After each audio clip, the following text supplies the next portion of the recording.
I'm hitting start now.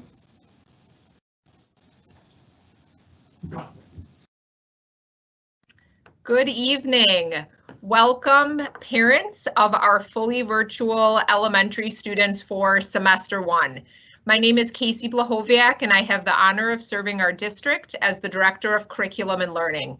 We are very excited that you're here with us tonight, and I am joined by a team of experts across our district that represent our leadership in both literacy and math. They'll be sharing some tips with you tonight that are really going to continue to strengthen the partnership that we hope you are feeling between ourselves as the school district and you as parents of fully virtual students just halfway through our third week of school. So our team tonight will introduce themselves as we get into our two different sections. We'll begin tonight with literacy and then we'll head into math. I want to thank this team for their work not only with our teachers in the district, but with our students and in their work tonight to create this presentation for you as we partner together in learning for your child this year. We have a couple of goals that will apply to both our literacy and math sections. We want to share some strategies with you as you continue to set up and refine those learning spaces for your children and in your homes or those other spaces outside of our school where they're learning.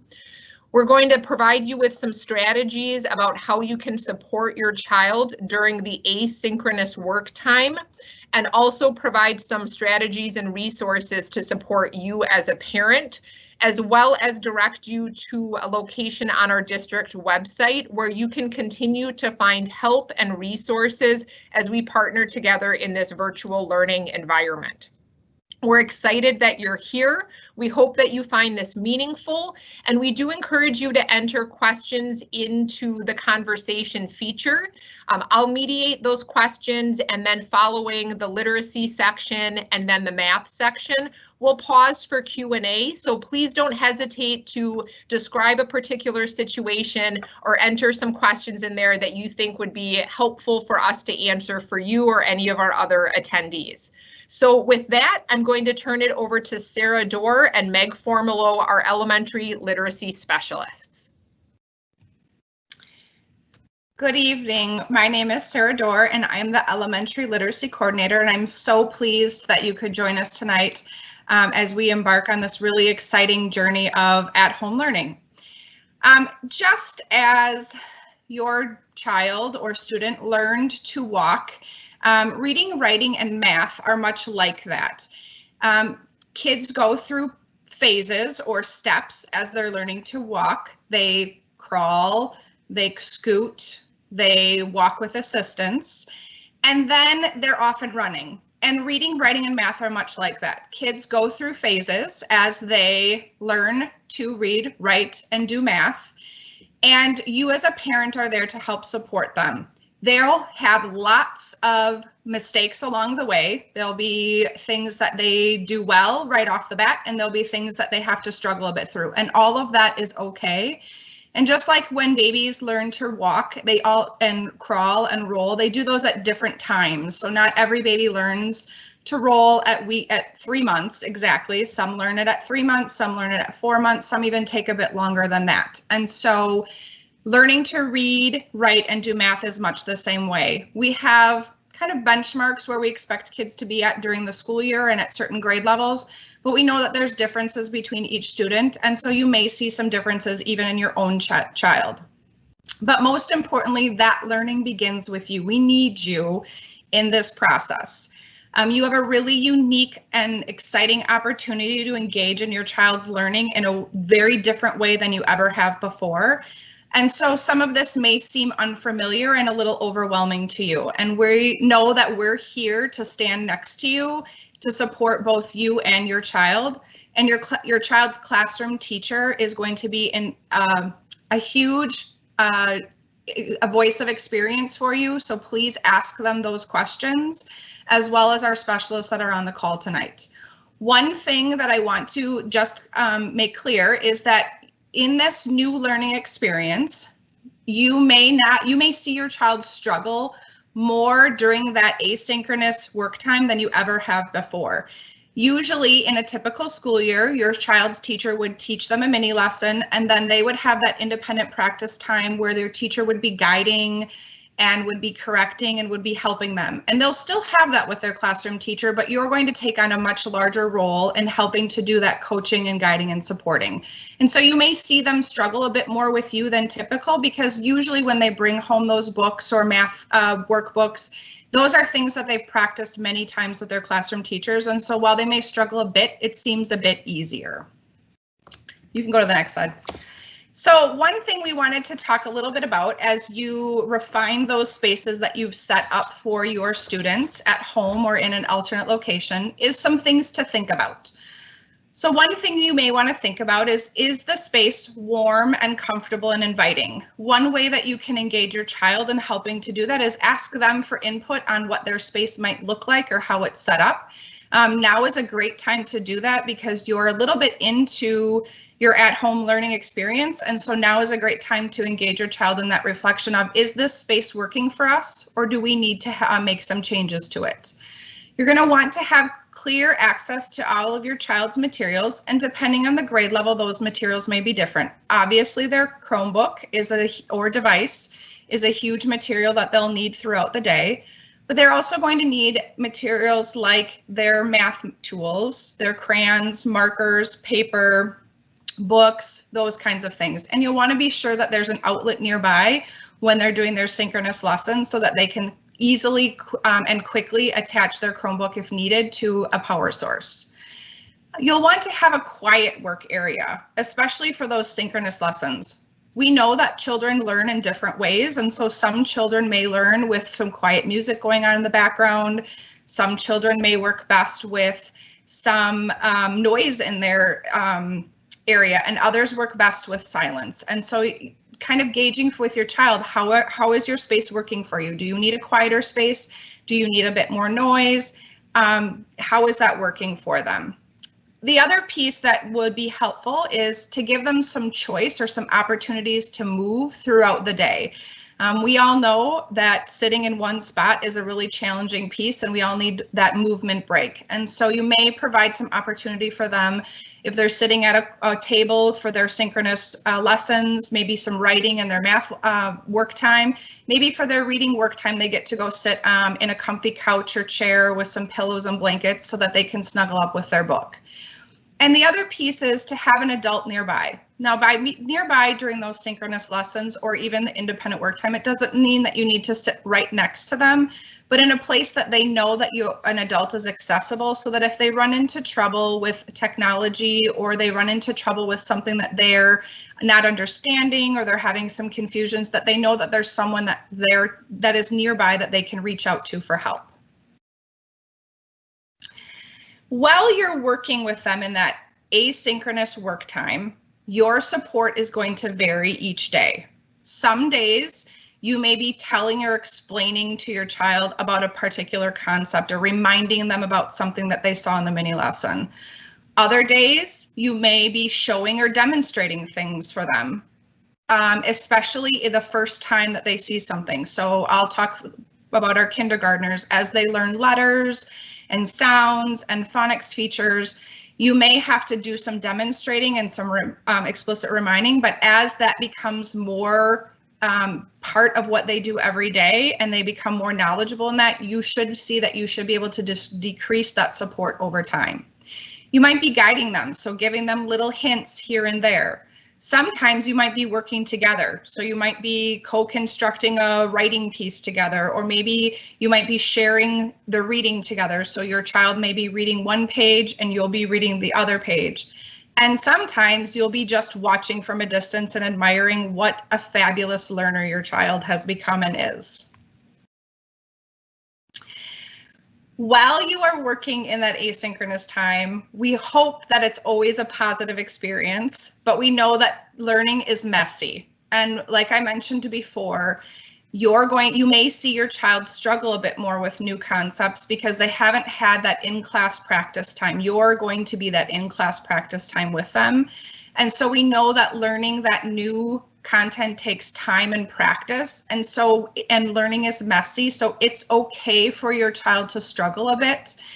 If they're struggling a lot and you feel like it's too much, we would encourage you to reach out to the classroom teacher and ask them for some tips on what you can do to help your child at home, or maybe your classroom teacher may ask that your child comes in for an additional small group or one-on-one conference to help them work through their confusion. But know that confusion and the uncertainty of things is what learning is all about. That tells you that learning is happening.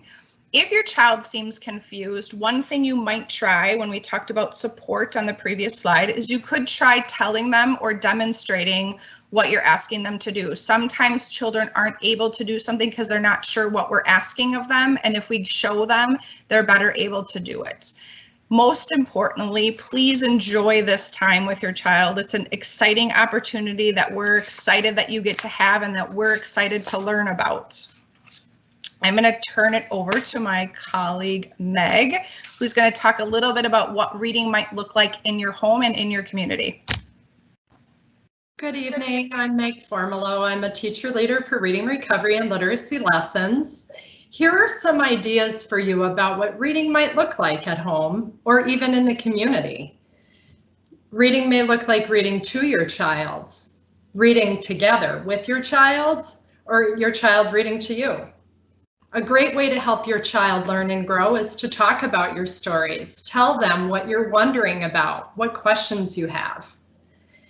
When we tap into what children are interested in, we really find great participation. And the way we can do that is through reading a variety of genres, lots of different types of books, factual, nonfiction, your favorite storybooks. And keep in mind that reading to your child, we're talking about the youngest learners, our 4K learners, all the way up to 5th grade. It's very beneficial. How do we set up for success? Some of these things you've heard already. Sarah mentioned making it fun and a positive experience. It's okay for your child to make mistakes. Persistence is a way we learn and grow. If one thing didn't work out quite so well, your child's classroom teacher will be talking a lot about strategies. Try another. Enjoy literacy together. Let your child see you as a reader and a writer. Talk is very important. Keep asking questions. If you notice your child, we have some more information on this in a moment, but have conversations about where you write when you read that page or that story. What did you try? Does that make sense? And again, talking with your child's teacher and partnering together so we can reach the same goal will set us up for success. So what about those pitfalls? We know they'll happen. As Sarah mentioned, movement breaks are critical. We have some of our youngest learners, your parents have some of our youngest learners. Those movement breaks Sarah referred to, very important.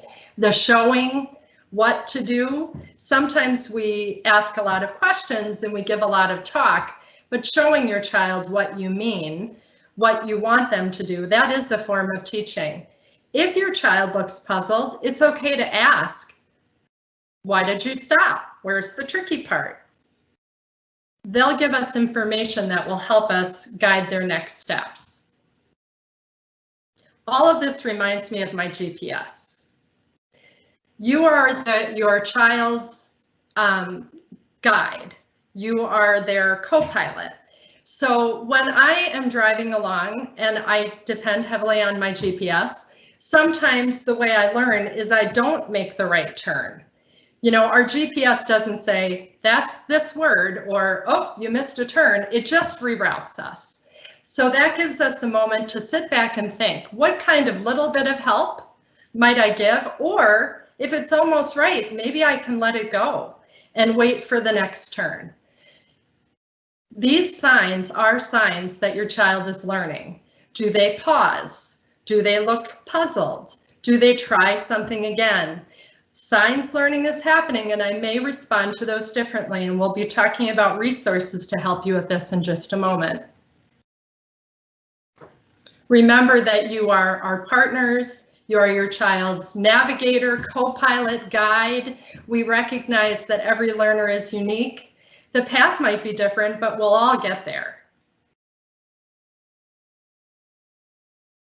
So those resources that you'll be hearing a bit more about are found on our district webpage. Please check those out for both math and literacy to look for additional resources for that asynchronous learning at home with your child.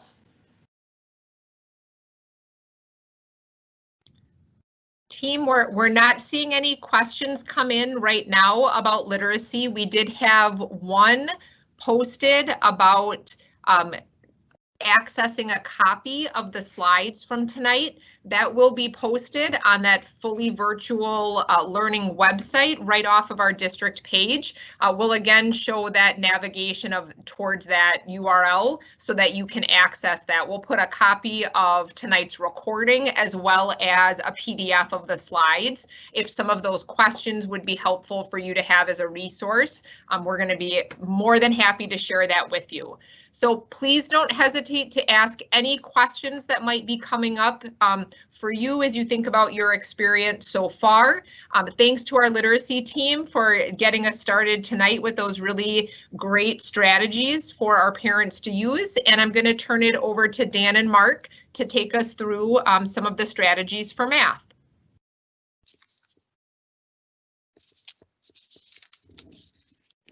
Hello, my name is Mark Ashenhurst, and I am the math interventionist coach at Riverside Elementary School. And joining me in a few minutes will be Dan Johnstone, who holds the same role at Ben Franklin. What we're going to do is share tips to support you as you support your child with their math learning. But first, I wanted to just tell a really quick story about really that illustrates why I love working with elementary kids so much. You'll probably notice my hairstyle, and you'll notice Dan in a few minutes, and he has a very similar hairstyle. And keep in mind that students that come from Ben Franklin come to Riverside, and we hold the same role. So I was one day introducing myself to some third grade students. This was last year, some third grade students in their classroom. And one of the students that happened to work with Mr. Johnstone said, "Hey, you look just like Mr. Johnstone." And I said, "Yeah, I've heard that before." Then he thought about it for a second and he said, "Huh, I guess all math teachers don't have hair." Again, if that doesn't illustrate how much fun it is to work with elementary school students, I don't know what does. The honesty and the humor makes me smile every day.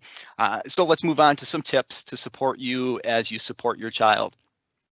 So we know that math is all around us all the time, and we really don't have to look too hard to find it.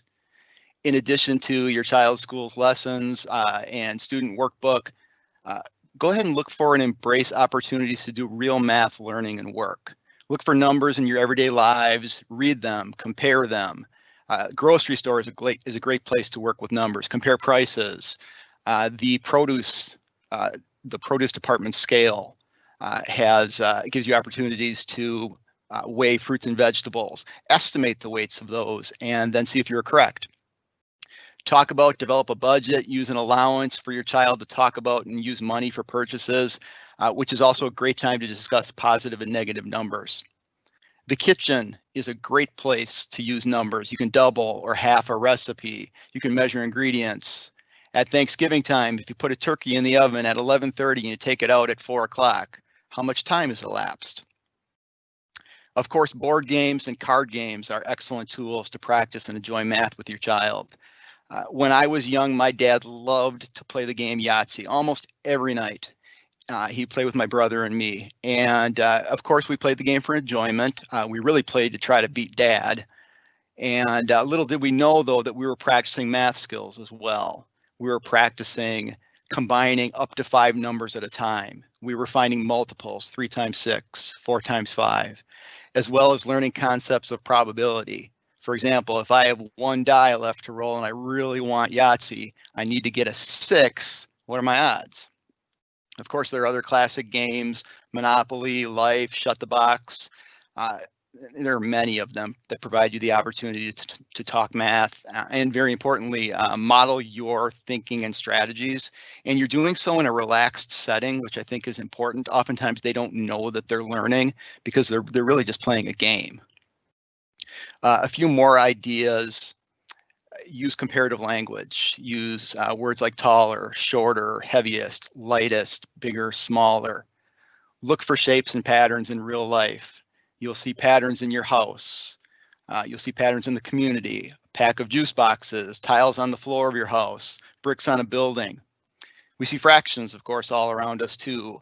Working with simple fractions like a half and a quarter in fun ways, baking brownies or muffins, cutting them up into half-size pieces, quarter-size pieces, figuring out what fraction of the brownies are left. You can make a 3-egg omelet and discuss what fraction of the eggs you used, which actually happens to be a model that's used in 4th grade for bridges, is we use egg cartons to learn fractions. Think about what fraction is left in the carton after you have used those eggs for the omelet. And really, very importantly, is helping students see the connection to real life. And so discuss how you use math daily at work or at home. Almost every occupation requires mathematical thinking.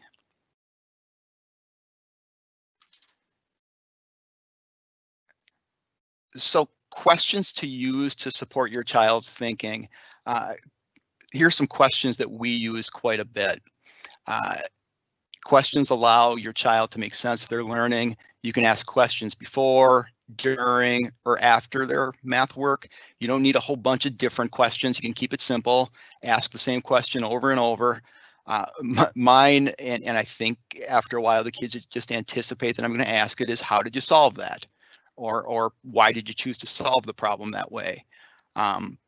A question that's really a great one to ask at the beginning is, what do you notice or wonder about? The neat thing about that question is it'll get an idea of what the kids are thinking, and there's really no wrong answer. What do you notice or wonder about? And then you can share what you notice or wonder about if you feel like the kid or your child needs a little bit of redirection. How did you solve that? Why did you choose to solve the problem that way? How do you know you're correct? Can you check it or prove it?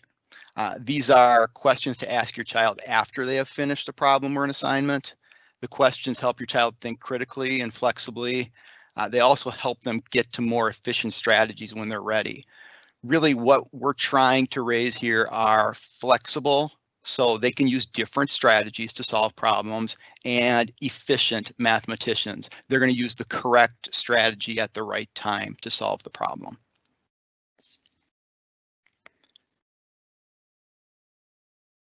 So one thing that I always have to remind myself is that the concepts that I'm teaching, while not new to me, are very new to my students. And when we try something new, it feels somewhat uncomfortable, maybe a little bit awkward at times. That feeling, of course, is what we call learning. It's a good thing. It's a stretch for our brain, a stretch for our muscles. A couple of examples of this. If I were to ask you right now to write your name on a sheet of paper, you know how to form the letters, you know how to spell your name. That's all muscle memory for you. But now let's picture a butterfly just coming out of its cocoon. And the only way it can strengthen its wings is by beating them against the cocoon. It beats against the cocoon, so its muscles will grow strong. If we were to pull the chrysalis away for the butterfly, do it for them, it wouldn't develop the muscles needed to fly. It's hard and uncomfortable work for that butterfly to get out of the cocoon, but it's necessary for it to become strong. And this is what we call productive struggle. It lets us know learning is happening. It takes effort. That's a good thing. Questions to ask your child to support them when you feel like they might be struggling would be asking them what they need to get started. And it might just be that question. Another question you can ask is, do you need more time or do you need help? Sometimes they just need time to process. What strategy might you try to solve this? Remind students that they're learning from their learning strategies from their teacher that may help them. And another one is, where could you look for help? What resources might be available? They might have an anchor chart that their teacher provided for them. They might have a binder full of notes or a notebook with notes. In the case of virtual students, they might have virtual files or digital files that the teacher has provided. So give your child time to think and plan, guide them as much as possible, and it's important that we're not doing things for them, but allowing them to struggle while providing the resources to help them. A few more tips. Some of us grew up with and maybe still have a little bit of math anxiety. And we feel comfortable at times saying that math was hard or I didn't like math. But sometimes when we do that, that negative feeling can rub off on our kids, just like if we're positive, that can be contagious. It's okay to let them know you learned in a different way. And I'd encourage you to be inquisitive and learn different strategies with your child. You might find one that's more efficient. As we discussed, solving math problems can be a bit of a struggle, and that's a good thing. How much learning is really happening if your child easily solves each problem they attempt? Probably not a lot. Learning takes time. Learning can be messy. Give your child some space to think. You can even say something like, I'm going to let you work on this for a few minutes and I'll be back to check up on you. Encourage different approaches and really importantly, just enjoy math with your child and really project that positivity. So I'm sure that you've noticed by now that the theme of encouragement has been highlighted throughout. Students can learn and it's our job to help them. Help your child know that you believe in him or her and their ability to learn. Building on what we said earlier, ask questions that help your child think. And a tip about asking questions is that if you only ask a question to a child when they're wrong, that will condition them that each time that you open your mouth to support, they're going to think they're wrong. Instead, ask questions just as a part of the learning process when you sit down next to your child to support them. And that will help them then to make sense of their thinking when they're wrong, but also make sense of their thinking when they're right. And that's when we start to move toward talking about another way to solve a problem or what's the most efficient way to solve a problem. Also remember, and I know Sarah and Meg talked about this, we are your partners on this journey and we're all working toward the same goal of helping our students feel and be successful. Please go ahead and reach out to us, to your child's teacher, if you're stuck, if you're worried, or maybe you just need a little help figuring out what to do next. So now what I'd like to do is turn the conversation over to Dan.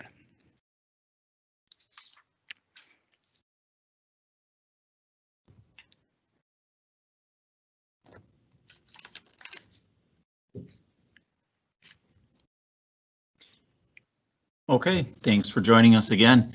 One of the things that's really, really important is to know that learning math for most students kind of happens on a continuum. And the easiest way to explain this is through the picture I've got in front of me. And I realize that the picture is a more primary example, but it's the same as kids get older. When the kids are first making sense out of numbers and what it represents, most students will start with a concrete example, right? Tangible things they can see. And then they'll move through that representational stage until they get to an abstract stage where they can see the number, the numeral, and they simply know what that means verbally and quantitatively. That's why you'll see a lot of times the kids using manipulatives in K2 and in 3-5. Some of your students may have manipulatives, but then they're also provided digitally for your students as well. It's okay if your child, especially with our younger kids, it's okay if a first grader or a kindergartner is working out a problem and they need their fingers. If they need to move around some objects, and they don't have to be math objects. You know, if your teacher sent home counters or cubes, that's great, but they really can use anything. They can use fingers, they could use Cheerios. The objects themselves don't necessarily matter. But if they are leaning towards those materials, that means that that's where they're at developmentally, and that needs to be okay for right now until we move them more towards abstract. You certainly could, as kid, if you have a child that's still kind of in that concrete stage, you certainly could then, after they've done the work, With manipulatives, then write the matching equation, and that's going to help kids see the connection between what I just did with materials and what that looks like in a number sentence. And that kind of helps solidify that connection for them. Another thing that you should by now have seen is Dreambox. This year, logging in is easy. They log into their Clever account, and then all they'll have to do is click Dreambox. For those of you that had a school account in the past, or that your child worked on that school account in the past, the vast majority of them, their progress simply carries over. If you were on a parent account last year and you are now starting Dreambox for the first time through a school account, that will simply start them at the beginning of the grade level that they're in. The reason that we chose it is that it aligns really well with our curriculum. It has great visual models for kids and built-in manipulatives. And it also is responsive to students as they are successful or not with the tasks that are presented to them. And then it also gives us information with on skills that your child is doing well with or struggling with.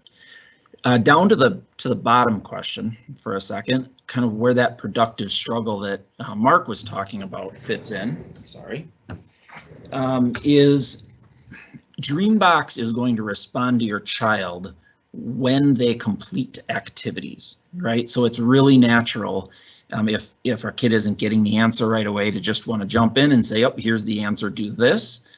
What happens when we do that, though, is Dreambox will then assume they know that content and then move them into even harder content. So as you assist, it's great to assist with the technical parts, or if they're not understanding how to advance something, use the manipulatives, but we really want to shy away from problem solving for them while they're working in Dreambox.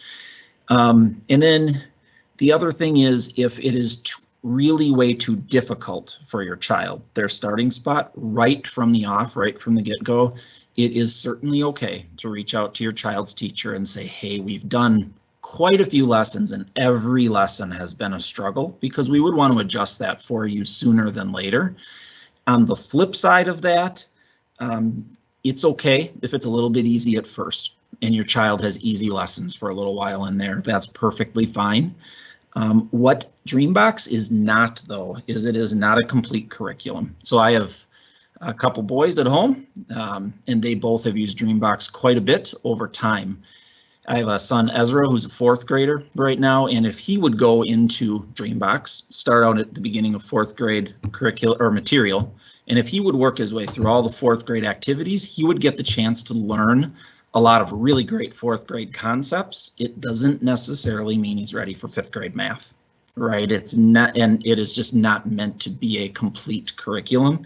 And then it is also definitely not a replacement for mini lessons or that teacher-led instruction part of the day. That's the most important part of their math time, is that mini lesson with the teacher. There's a lot of just mathematical practices that can really only happen inside of a conversation with others and with teacher-led direction. So we want Dreambox to be used as a supplement. And then kind of the how and how often should your child use it. Dreambox would recommend completing at least 5 lessons a week. More is of course okay. And teachers may choose to assign that after they've had the lesson or assigned student book pages. They may choose to assign it up to 5 days a week, but if they're only choosing to assign it 2 or 3 days a week, that's perfectly okay. And in primary, like K2, some of those activities really will just take the kids 3, 4, 5 minutes to complete an activity. As kids get older, especially with some of the 4th, 5th grade lessons, those lessons can take a solid 20 minutes to make it through a lesson. So they would recommend 5 lessons per week, anywhere from 2 or 3 up to 5 days a week total. Go ahead to the next. So we also, we'll do questions now, and then after this we will jump into that that website, I believe, that will show you some of the supports that we have in place for you. All right, thanks, Mark and Dan. We did have some great questions come in from our parents and guardians attending tonight. Meg and Sarah, there was a question that I think came in that pertains to a literacy support for students. Would you guys like to tackle this one for us? The question says, and I think it's a great one for parents to think about, should I be correcting every word when my child is reading aloud in front of me or they're writing and there may be mistakes there? Yeah, that's a great question. The short answer is no. The longer answer is it will also depend on your child's grade level. So our youngest learners obviously don't know very much about how the written language works. And so they may only be writing a string of letters that they're calling writing, and that's okay right now. They may also be writing just the first letter sound, the last letter sound. Our first graders may be writing something that kind of looks like the word, but maybe missing some key components. And so what I would encourage you to do is ask your child, does this word look right? And what would make it look right? They're in the process of learning some really great phonics features that will help them. And as they gain more information, you should see that spelling improve. You've heard us kind of talk all night about these resources that we're curating on the virtual page. As I saw that question come up, one of the things that popped into my head was that might be a great resource for us to put onto that page is by grade level, what are some of the phonics features that you should expect your child to be using during certain points of the year so that you can call for those. And I'll just use one example. In first grade, they're learning about blends and digraphs and vowel teams. And so at that point in first grade, they should be able to problem solve through some single syllable words like the word team, the word feet, those kinds of things to help them spell and read those words. When they get to 3-5, you should be able to see them start to process through some longer words with multiple syllables and maybe some different kind work with root words and prefixes and suffixes. So for all of you who are going back to your elementary and middle school language and grammar work, that's some of what you were working through. And so Meg and I will work over the next week or two to put together a resource that might be helpful for you on that resource page. Great question. Sarah and Meg, do you want to take the one on describing for our families tonight what an anchor chart is? Sure.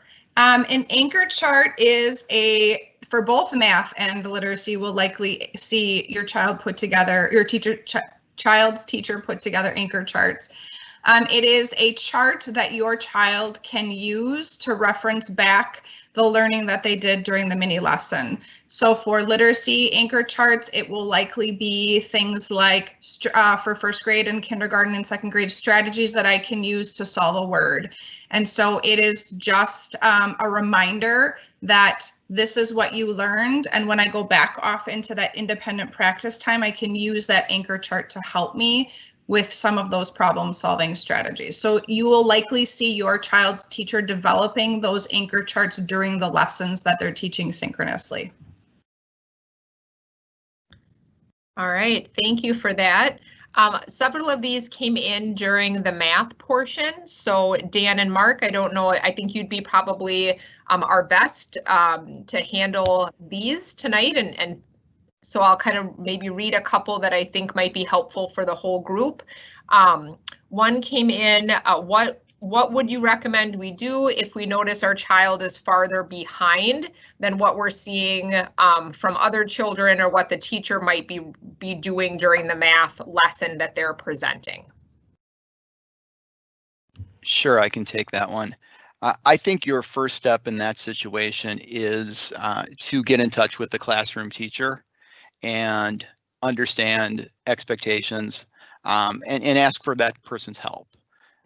Share your observations, and that might ease your mind a little bit, or it might put you in a situation where the two of you are working on strategies to help your child. So I think your first step is definitely to be in contact with the classroom teacher and share your concerns. Great, thanks, Mark. We had another question came in that says, so far I'm concerned that my child doesn't need me during the day, and I'm beginning to be concerned that they aren't learning yet. Is it just because it's the beginning of the year, or do I need to be patient with this process?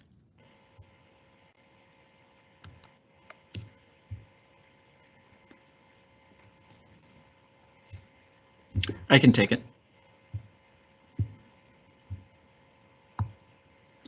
Yeah, I will take that. So one of the things that just to always know is that Unit 1 is a refresher always on the previous year's content. So if your child, if the content feels a little more familiar, that is intentional. We have 3 kids at our house, and they're pretty independent kids. They're pretty independent workers. I still, last spring when we were all at home doing fully virtual, I still made a point of at certain spots during the day having them bring the work they've done and still using some of those questions that Mark talked about, because being done and then making sure we really understand something well are kind of 2 different things. And I would want to have those discussions with the kids. I would definitely be patient with the process. And I don't want to use this answer too often, but what Mark said is very true, that if you're seeing a pattern of something with your child that isn't what you want to see, your classroom teacher is always your first contact with that to problem solve with them, because they know the content that's coming. They know what their expectations are and what typical grade level expectations are. So I would always reach out to them. Another question that came in a little earlier than that is when it's math time and your child needs more time because they need some one-on-one help or support from you. I will say to that answer the same thing I would say to every single child that needs more time in any setting. The quality of the work always matters more than the quantity of the work.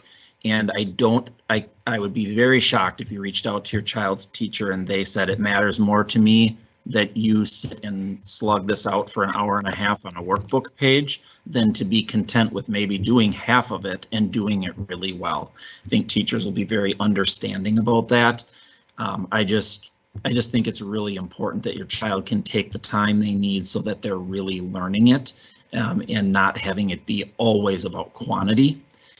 And then there was one other question I'm going to jump into right away because this could go with the one I just answered, but what do you recommend when a child resists, and kind of says that I don't want to do my work, or I don't want to do this. So every kid is a different kid, right? I have 3 kids that we raised them all the same, and they couldn't be more different from each other. Some kids may say that, and man, I love my kids, but sometimes daughter and mother, it's a different story than when it's me and my daughter working through something. Sometimes it's just what it is. I would check, is this something where they're bucking you? Is it something where they really don't know some of the skills, and them saying, I don't want to do the work is kind of their way of getting away from having to do it because it's really hard for them. There are kids that find ways to avoid work. It's not a fault. Most of us do if things are super hard for a long time. It's a natural tendency to want to avoid those things. But I would ask your child, what is it about it that feels hard? What support do you need? And then reach out to the teacher. What we don't want in a fully virtual setting is for you to have to take the role of bad guy. So when I taught 2nd grade, every once in a while at conferences, we have this discussion where a parent would say, they won't do their homework, and I would say, okay, well, I'll be the bad guy then. I want you to be the good guy at home. I'll be the bad guy at school. Doesn't mean I'm going to be mean about it, but I'll relay those expectations for the child as the teacher so that you then can just be the person supporting them getting their work done instead of having to be the enforcer at home. And I would, again, if there's something where you're finding that the work is way too difficult, that's where you reach back out again to your classroom teacher. There are supports for kids. You have people like Mark and I who, if kids are below grade level and they need extra help, we can try to see if some of those supports are possible virtually through school. But I would first reach out to your classroom teacher, of course, for that.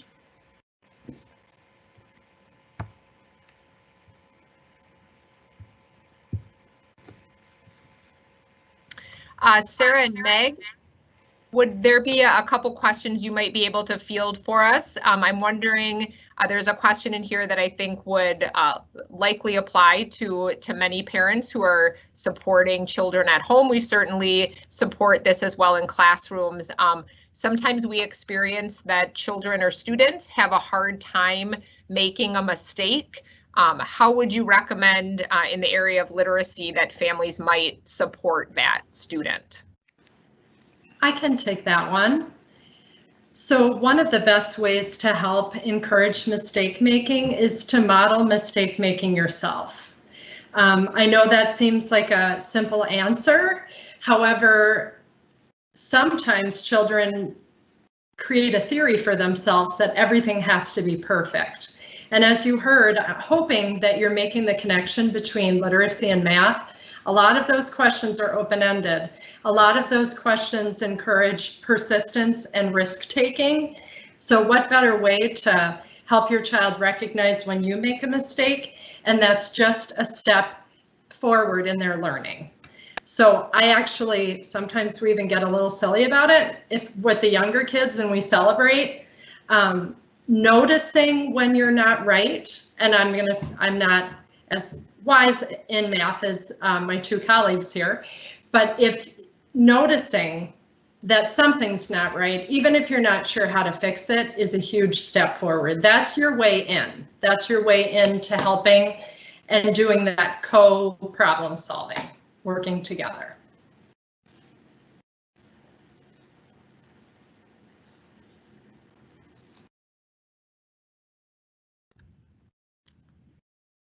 All right, we had a question on here about how will advanced students be supported. That's going to be continual work with your classroom teacher as that classroom teacher gets to know more and more about your child, their strengths, the areas where they've got interests and passions and they really excel. Those are going to be the opportunities for that classroom teacher to work with you and your student and provide them those necessary extensions for their learning so that regardless of where they're at, that we continue to extend and support their growth throughout the course of this year. We've had a couple questions about where the website is, and so before we get off the call tonight, we'll bring that up and navigate to that just so everyone can see where these great resources are being curated for you, where our website or the slides, excuse me, that we use tonight will be posted. So that's sort of what it looks like. Sue, are you okay to stop sharing? And then I'll take over the sharing and just kind of help our families see where to navigate to that.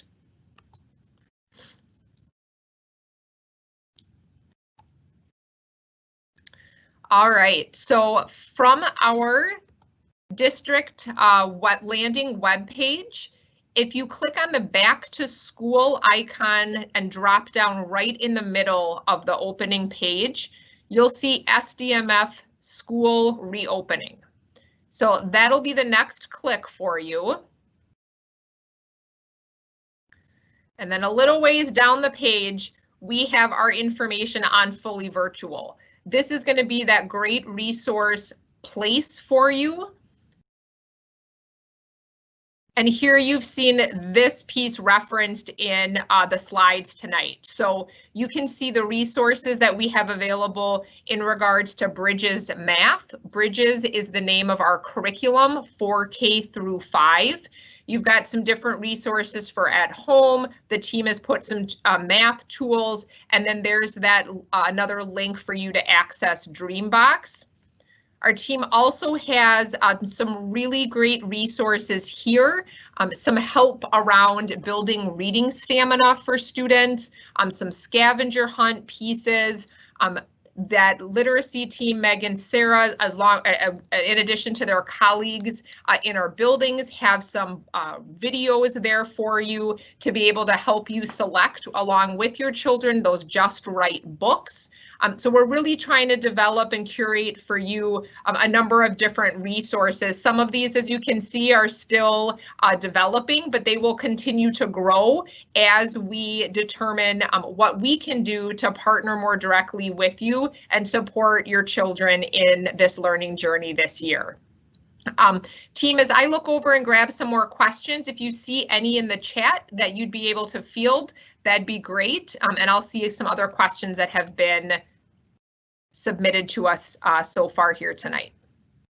Casey, I can jump in. There's a question about Dreambox and child who has an IEP. Is it okay that I sit and help? So keep in mind, Dreambox does adapt to your child's responses.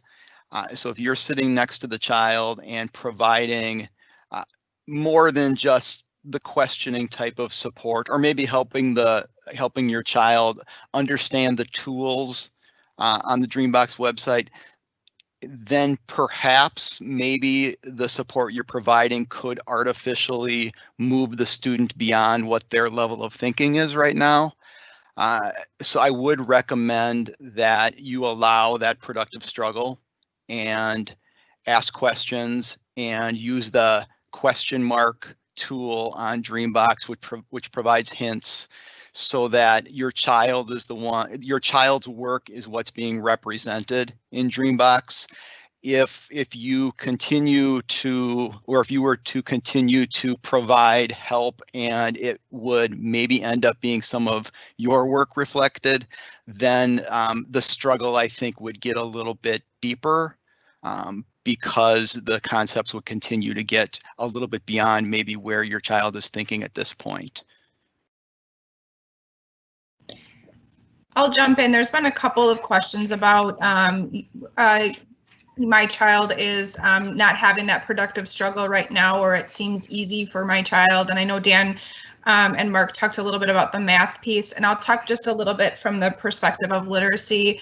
But our first few weeks of learning are really working with our classroom teachers and their students to build those relationships and get to know one another, and then to build routines and procedures so that the rest of the year can work in the classroom relatively easily. And so some of what you may be seeing right now in your mini lessons and in the independent work time is really centered around building those relationships and establishing those routines and procedures so that as we get further into the year, we can ask our students to have that productive struggle and to engage in the learning because our routines and procedures are well established. So that may be part of what you're seeing also in the beginning of the year. Typically, our first few weeks are kind of reactivating kids' brains over this from the summer, getting a review in, as Mark and Dan had mentioned, and then establishing those routines and procedures. So that may be some of what you're seeing right now. A couple more questions about Dreambox. Dreambox is available to all students grades K through 5, and that's at all 4 elementary schools. And I would say if you haven't seen it come up that much yet, you will. I know that this is, as you know, the trite overused statement of the times is this is a different time. This is a unique time, and that holds true also for elementary school classrooms, and procedures are taking a little bit longer to establish because we only have the kids half the time right now. So I would say be patient, and it will come up. I know here at Riverside, many of the teachers are using it regularly, and what we're recommending at this point is that Dreambox is mostly used as a home tool, so you might see it assigned as homework. I know some of our 3rd grade classrooms are assigning 1 Dreambox lesson a day, which kind of fits with the recommendation of 5 to 10 lessons a week. Certainly you could shoot an email to the classroom teacher asking, what the expectations are for Dreambox, but I would just trust that it will come up soon if it hasn't already.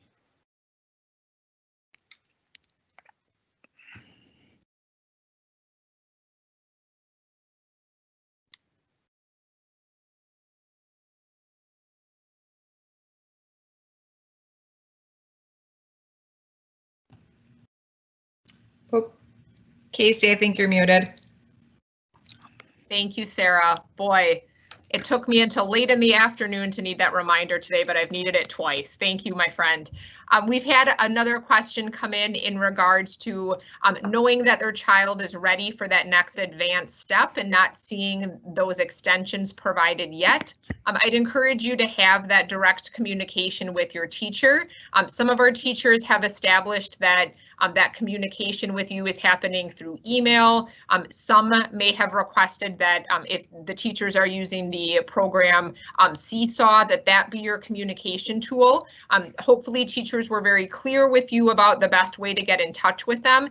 They're really going to be your main point of contact. They will know your child best amongst our team here in the district, and they're going to really be committed partners with you. That was a huge piece of our work this year, was to really be intentional about the support we are, of course, providing for your child in this virtual learning environment, but also providing outlets for you as our parents and partners in this process. So I'm going to jump over to the chat team and see if we have any more questions coming in. If you could quickly scan and see if we have any more, that would be great.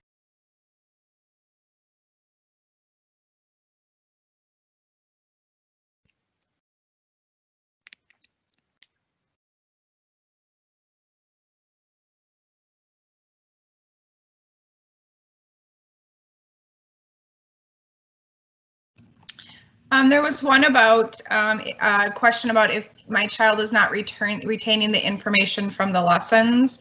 And one tip that I might give that might be helpful is when we refer to those anchor charts before, asking your child's teacher to provide a copy that can be used at home during that independent work time may be really helpful.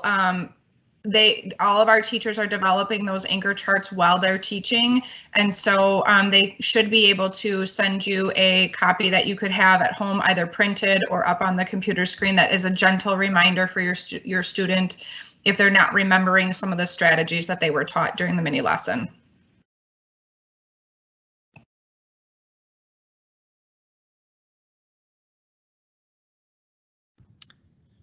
All right, there was one final question here submitted tonight, and I think it's one that probably is weighing on many parents' minds. You're here to partner, to learn together, and you all, as we do in our hearts as well, want the very best for your child throughout this experience. We know that this was a decision that you needed to make for your families. It was the right decision for you given your situation, and we are here to work on this together. So please know that your children and their learning will be okay as we move through this process.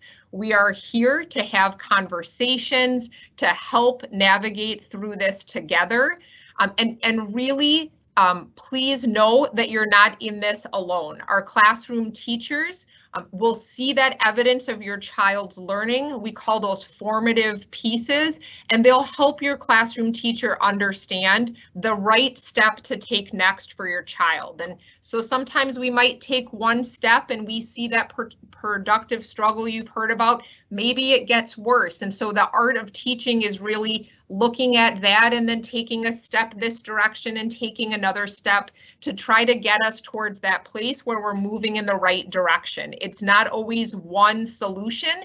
It's sometimes a classroom teacher needing to look at some work from a student, have a conversation with them, and try a couple of things to get it to a place where it works and is the just right solution for your child. So we know that our parents that are supporting virtual learning have a lot on their plates, and we can't say it enough, but we are here to work together. You are not alone in this process. Your classroom teachers, your building principal, our team here tonight are here to support you and answer questions. We've been committed to that from day one as we discussed what fully virtual could look like for our families who need it. So while you're not physically in our buildings, your children are our students and you are part of our district. And we want this to be a successful experience for everyone. So with that, you've got some email addresses of our team up on your screen. We'll also make sure that tonight's slides, again, do get posted. So if those questions would be helpful for you to print out or to have access to as you support your child as a learner moving through this semester, we'll get those posted by tomorrow morning for you. And again, we thank you for taking time tonight for your own continued growth to be able to best support your child. We are excited about this opportunity, and we look forward to helping and partnering as we move through the rest of the semester. Thank you and have a great night.